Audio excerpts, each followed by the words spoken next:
Merci d'être avec nous. Bonsoir. Comment interprétez-vous la déclaration de Jean-Yves Le Drian sur l'ingérence russe ? Bien, je crois que Jean-Yves Le Drian est fidèle à une ligne qui vient de loin, puisque il tenait des propos similaires à l'époque des armées sous le précédent président de la République. Je crois que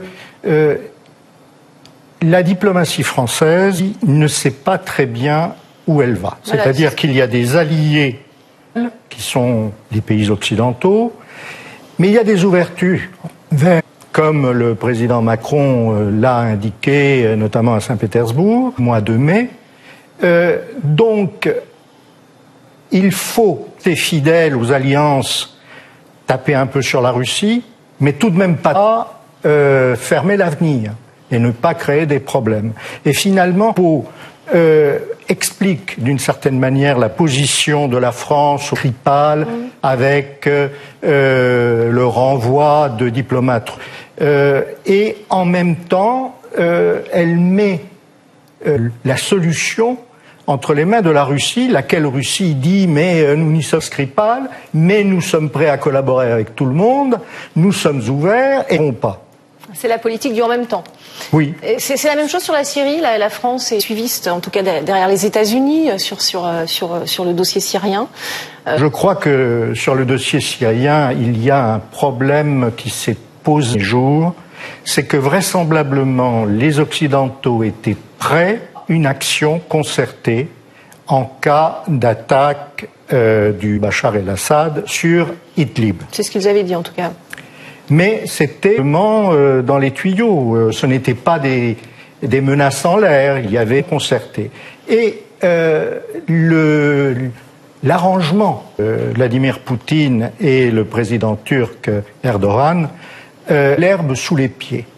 Et là, je crois que le temps que les autres se remettent de cette espèce de camouflet un peu discret, malgré tout pour eux c'est assez sanglant ce qui s'est passé, ce genre de situation, de position, de je t'aime, de je boude dans mon coin, ce qu'a dit Le Drian, ce n'est pas que la France ne veut pas parler avec le régime de Bachar el-Assad, mais a dit très clairement que le régime de Bachar el-Assad avait une légitimité contemporaine pour discuter. Donc, on va discuter avec lui. Mais en revanche, la reconstruction de la Syrie ne peut pas se faire tant que Bachar sera là. C'est-à-dire discuter d'accord, mais mettre des en Syrie avec Bachar, non. Voilà quelle est la position de la France aujourd'hui. Et des Occidentaux, des pays occidentaux qui sont alliés de la France.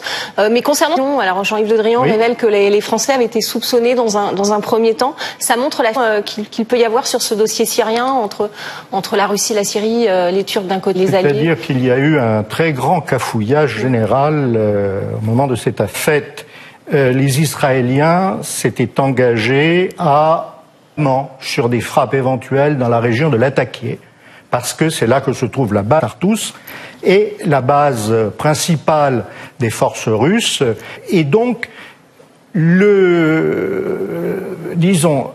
russe est en contact permanent avec Israël. Les relations sont excellentes, mais simplement, lorsque les frappes ont lieu dans le reste, pour les Russes, ce n'est pas très gênant. Là, en revanche, c'était gênant. Les Israéliens, le sont relativement discrets. Ils ont prévenu, mais au dernier moment. Et dans ce cas, tout le monde a été pris de court, en particulier la défense syrienne.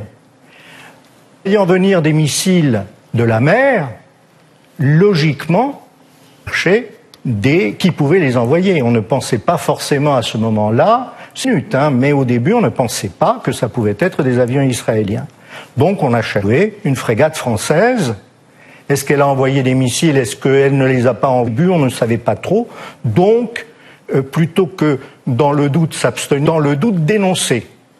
Et c'est ce qui s'est passé. Et bon, ça a été rectifié très vite. Pris qu'il y avait eu de la part de la DCA syrienne problème d'interprétation des cibles et que l'Ilyushin, avec 15 personnes à bord, a été touché par la DCA, un S-200 syrien. Syrien éclos entre la France et la Russie. Oui. Merci beaucoup Pierre Laurin d'avoir répondu à nos questions sur RT France. Merci.